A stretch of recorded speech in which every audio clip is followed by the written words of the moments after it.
Whenever I see red grapes, I think about third grade state testing. Mrs. Swain gave them to us during the breaks because they were considered to be brain food.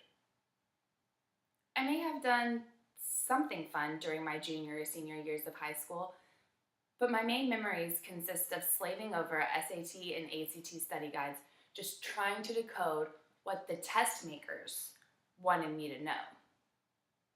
Now, I had a near perfect GPA in high school, but everything I'd learned, everything I knew, came down to one test. The same test that everybody had to take. The valedictorian, the special ed students, even the kids that barely spoke English were expected to take the same test in the same exact way. In his TED Talk, Sal Khan speaks about the gaps in our education system. He says that all students are pushed through at a set, artificially constrained pace for not only how long they have to learn something, but how they have to learn it. He compares math and construction to illustrate this. Say you took a test on exponents. You got an 85%. That's a good grade, a B+. But wait, what happens to that 15% that you missed? What happens when that shows up on the next test, in the next unit, in the next class? That 15% is just going to grow. But unfortunately, our education system does not focus on closing the gap. It focuses on the next test. Now, say you're having a house build. The inspector comes and gives the construction worker an 85% on the first floor. Well, that's a pretty good grade, a B+. But how would you feel about him continuing to the second floor with a B+ on the first? Probably not great. Khan's TED Talk and all of his research in general really interested me, especially as an elementary education major. I wanted to know, how am I supposed to teach students more than the bullet points on the study guide? And is that even going to be possible in this teach-to-test climate? In my research, I found that standardized testing very much hinders learning in the classroom. These tests focus primarily on math, reading, and science, leaving those other subjects neglected. Professor and specialist in English, composition, and literacy Robert Montgomery states that teachers are required to completely abandon authentic assessments in the weeks prior to test taking to focus on test preparation.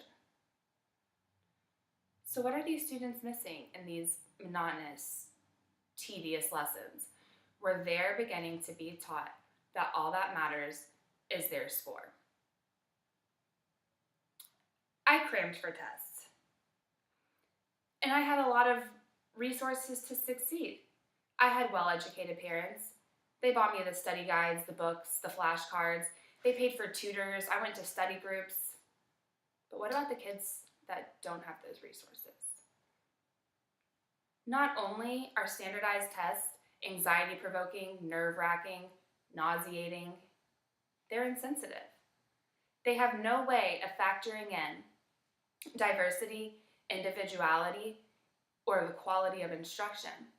So those students who don't have the resources that I and many others had are at a severe disadvantage. They're labeled with a lower number just because of their test score. They're put in lower level classes or even remedial classes and told that they are not smart enough. So how do you like to learn? Do you need to see it done several times? Are you okay with just that PowerPoint? Or do you thrive with one-on-one instruction? Who cares? On a standardized test, every learner is given the same exact questions. It doesn't matter.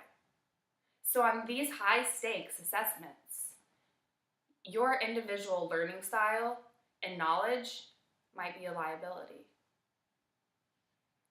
Now, teachers have the same high stakes as students, arguably higher stakes.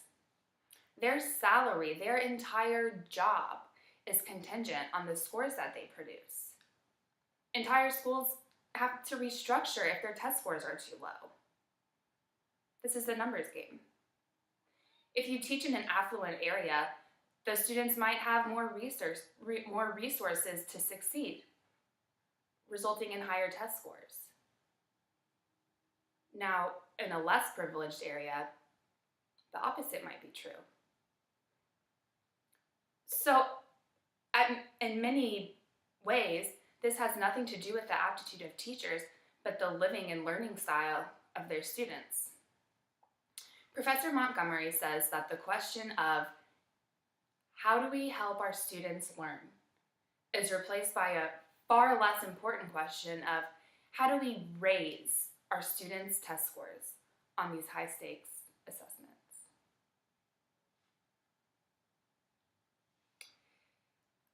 I didn't really know just how beaten down the education system was when I began my research. In this teach-to-test climate, can I, as an individual, do anything? Will I, as an educator, be able to do anything to enhance the learning of my students? Now, I chose to go into teaching because of the immeasurable impact many of my teachers had on me. But I've learned that the way that they changed my lives, the way that they impacted me, and the way that they helped me learn and grow as a person came second to the test scores. I ask you, is there room for educators to change students' lives and to help them actually learn when they're essentially being taught that in the eyes of the education system, all they are is a score. All they are is a number.